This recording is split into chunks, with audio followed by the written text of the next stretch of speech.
कहानी की शुरुआत होती है पुलिस स्टेशन के सीन से। अब रात का टाइम है और एक बंदा अपने दोस्त के साथ पुलिस स्टेशन आता है और वो कांस्टेबल के सामने कंप्लेंट लिखवाता है और कहता है कि सर मेरी बीवी को प्रेगनेंसी पेन हो रहा था, इस वजह से मैं उसे एक हॉस्पिटल ले गया, लेकिन सर मेरा बच्चा माँ के पेट में ही मर गया। आगे वो आदमी गुस्से में बोलता है, सर मेरे बच्चे की मौत की वजह वही हॉस्पिटल के स्टाफ है, मैं चाहता हूँ कि उन्हें सजा मिले, आप मेरी कंप्लेंट जरूर लिखिए सर। तब कांस्टेबल उसकी कंप्लेंट ले लेता है और फिर जाकर हॉस्पिटल वालों से इसके बारे में बात करता है। अब हॉस्पिटल वाले थोड़ा घबराकर बोलते हैं, सर हमसे थोड़ी गलती हो गई थी, हम आपको मुंह मांगी कीमत देंगे, बस इस केस को रफा दफा कर दीजिए। फिर कांस्टेबल लालच में आ जाता है और पुलिस स्टेशन में उस आदमी को समझाता है कि तुम इस केस को वापस ले लो, तुम्हें जितने पैसे चाहिए उतने मिलेंगे, लेकिन वो आदमी नहीं मानता। वो गुस्से में बोलता है, सर मैंने अपना बच्चा खोया है, ये सब हॉस्पिटल वालों की गलती है, मैं उन्हें सजा दिलवा के ही रहूंगा। अब ये बात सुन के कांस्टेबल अपने सीनियर बादशाह के पास जाता है और बोलता है, सर ये आदमी नहीं मान रहा है, अब आप ही इस केस को हैंडल कीजिए। तब बादशाह उस आदमी के पास जाता है और उससे बहुत मारपीट करता है। अब वो गुस्से में उसे बोलता है,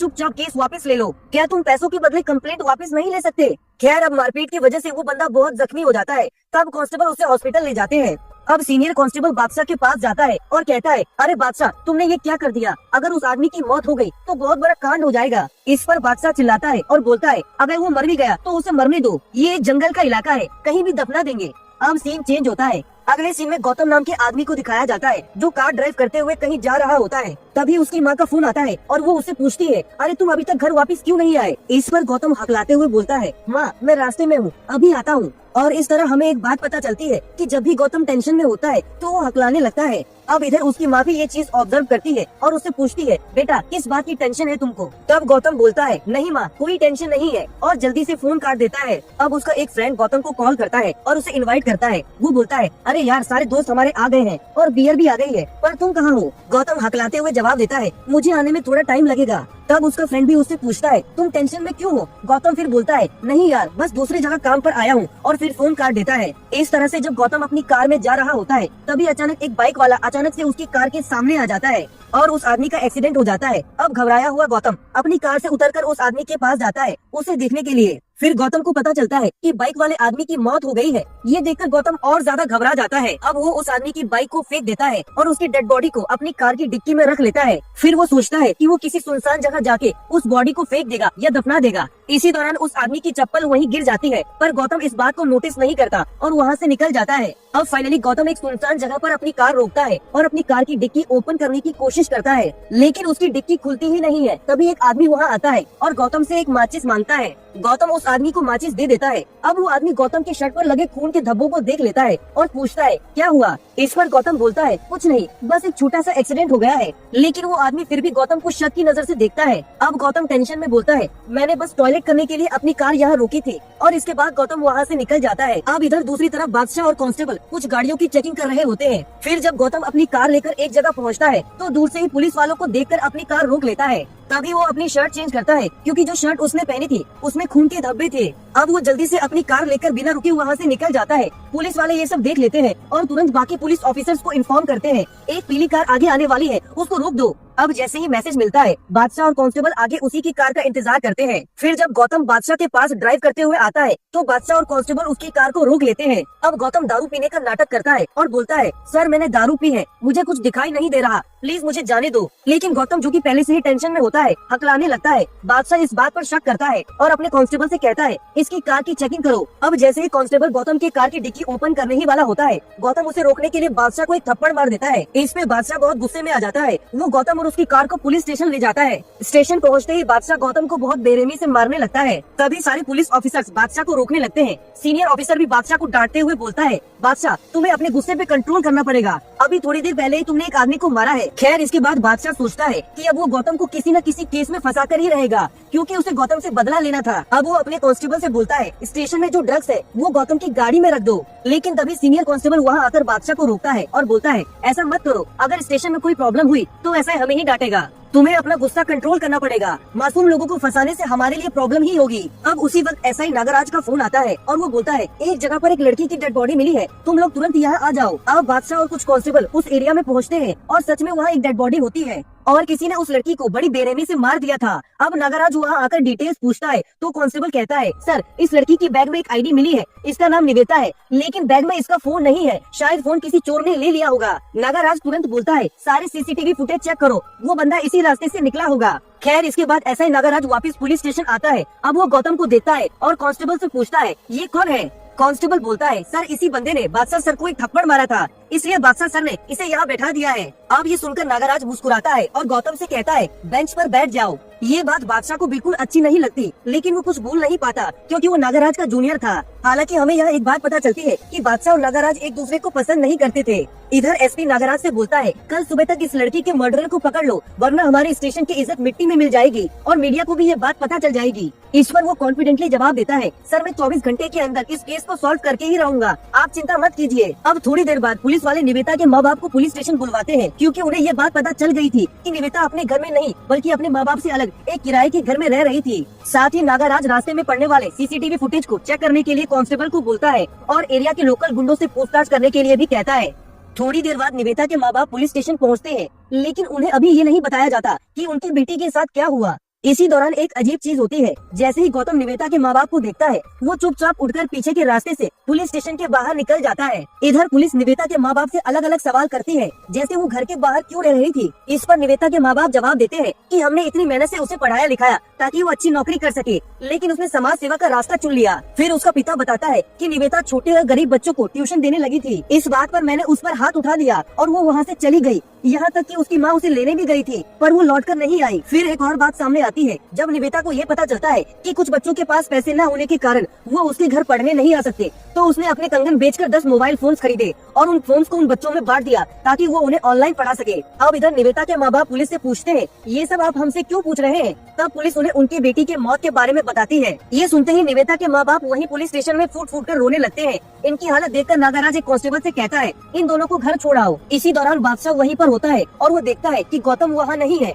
अब वो पीछे के रास्ते जाकर देखने की कोशिश करता है तो उसे पता चलता है कि गौतम वॉशरूम में है। तभी बादशाह तुरंत गौतम को वहाँ से बाहर निकलने के लिए कहता है। अब जैसे ही गौतम वॉशरूम से निकलता है, उसकी नजर निवेता के माँ बाप पर पड़ती है जो स्टेशन से जा रहे होते हैं। अब वो निवेता के माँ बाप के जाने के बाद ही बाहर आता है और बादशाह उसे दोबारा पुलिस स्टेशन के अंदर ले जाता है। इतना ही नहीं, बादशाह को ये भी लगता है कि गौतम फिर से भाग न जाए, इसलिए उसकी गाड़ी के चारों टायर्स पंक्चर कर देता है। साथ ही इधर गौतम की गाड़ी की डिक्की से खून लीक होने लगता है, लेकिन ये बात किसी को पता नहीं चलती। अब दूसरी तरफ पुलिस सीसीटीवी फुटेज और लोकल गुंडों की मदद से ये पता लगा लेती है कि निवेता को बालू नाम के गुंडे ने मारा है। और तो और सीसीटीवी में पुलिस को ये भी दिखाई देता है कि बालू के हाथ में निवेता की गोल्ड चेन है।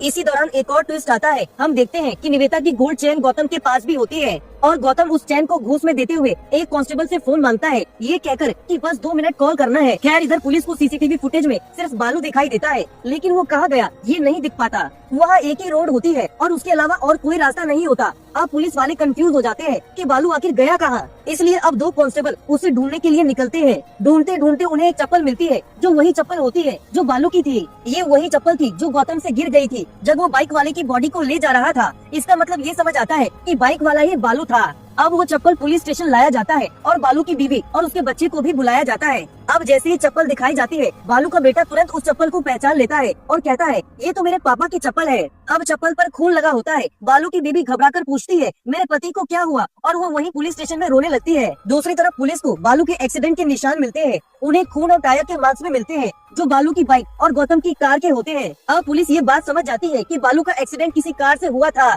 फिर उसकी लाश को जरूर कार की डिक्की में रखा गया होगा क्योंकि खून के निशान किसी बॉडी को घसीटने के जैसे थे। इसी बीच पुलिस को एक और क्लू मिलता है। उन्हें कार की लेफ्ट साइड का शीशा तोड़ा हुआ मिलता है। अब बाकी पुलिस को ऑर्डर दिया जाता है कि उस कार की तलाश की जाए जिसका लेफ्ट हेडलाइट टूटा हो। इधर वॉकी टॉकी के जरिए गौतम पुलिस स्टेशन में सारी खबर सुन लेता है। अब वो अपनी कार की टूटी हेडलाइट देखकर अपने आप को बचाने के लिए एक डंडा उठाता है और कार को जानबूझ के और तोड़ने लगता है और चिल्ला चिल्ला के कहता है, मेरी गाड़ी अनलकी है इसलिए मैं इसको तोड़ रहा हूँ। अब सारे पुलिस वाले वहाँ आकर उसे मारने लगते हैं, लेकिन गौतम किसी तरह उन्हें रोक लेता है। खैर अगले सीन में हमें पता चलता है कि जहाँ बालू का एक्सीडेंट हुआ था वहाँ एक वॉलेट मिलता है और वो वॉलेट किसी और का नहीं बल्कि गौतम का होता है। बादशाह जब वो वॉलेट देखता है तब नागराज भी वहाँ होता है। अब नागराज को लगता है कि बादशाह जानबूझकर गौतम को फंसाना चाहता है। इसी वजह से नागराज बादशाह की बातों पर ध्यान नहीं देता, बल्कि वो बादशाह को वहीं छोड़कर पुलिस स्टेशन वापस आ जाता है। अब इधर पुलिस स्टेशन में गौतम देखता है कि उसकी कार से खून लीक हो रहा है और खून के निशान लोगों के चलने के कारण पूरे पुलिस स्टेशन में बन गए हैं। तभी गौतम नागराज को स्टेशन के अंदर आते देखता है